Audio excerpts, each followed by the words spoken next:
Donc, notre méthode de base que nous avons déjà commencé depuis 2 séances, je crois, c'est tout d'abord une décision que nous voulons être plus heureux maintenant. Nous voulons changer notre état d'esprit. Nous voulons avoir une autre expérience. Oui, je pourrais voir la paix au lieu de cela, leçon 34, mais une leçon bien plus tard, c'est « je veux la paix de Dieu ». Et la leçon commence, dire ces mots, c'est rien, les vouloir vraiment, c'est tout. C'est ce que nous nous sommes entraînés à faire depuis plusieurs séances, c'est de vraiment vouloir maintenant une autre expérience, un autre état d'esprit. Comment le produire, comment le provoquer? Nous avons vu lors de la dernière séance qu'il y a l'aspect de lâcher prise de notre ancienne émotion, notre ancienne expérience, notre ancienne façon de voir, notre ancienne interprétation.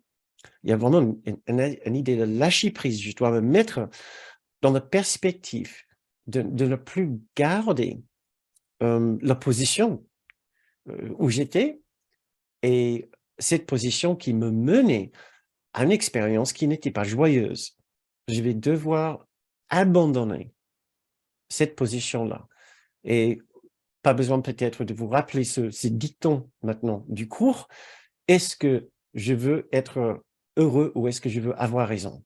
Voilà. Et pour être heureux, donc il essaie de nous dire ici, je vais devoir remettre en question cette idée d'avoir raison. Ça veut dire, autrement, je vais devoir accepter la possibilité d'avoir tort. Plutôt, plus directement, je vais devoir accepter d'avoir tort pour pouvoir accéder à ce bonheur. Est-ce que je veux avoir raison ou est-ce que je veux être heureux, enfin heureux?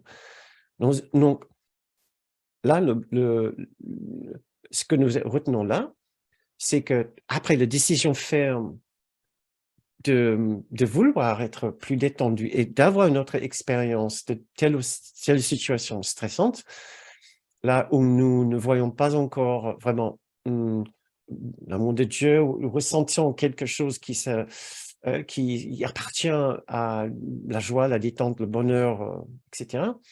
Nous avons une décision à faire, puis lâcher prise, ce qui veut dire de entretenir la possibilité d'avoir tort ou de vouloir avoir tort. Encore plus loin, vouloir avoir tort sur notre position qui nous a menés vers une expérience difficile. Puis la troisième démarche ici, troisième étape, c'est d'adopter ou intégrer une nouvelle perception de cette situation.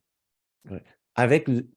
Dans une cour miracle, avec l'aide, bien sûr, de notre guide intérieur qui demeure dans notre esprit juste, notre propre esprit, notre esprit juste qui s'appelle Jésus ou le Saint-Esprit, ou par un autre nom de votre choix, selon vos convictions et selon les différents symboles qui vous touchent le plus. Tant que cet symbole, cet être, cet esprit est d'un amour au-delà de ce que nous pouvons concevoir de ce monde, et au-delà de vous-même, une sagesse qui représente une force et une intelligence bien au-delà de nous-mêmes.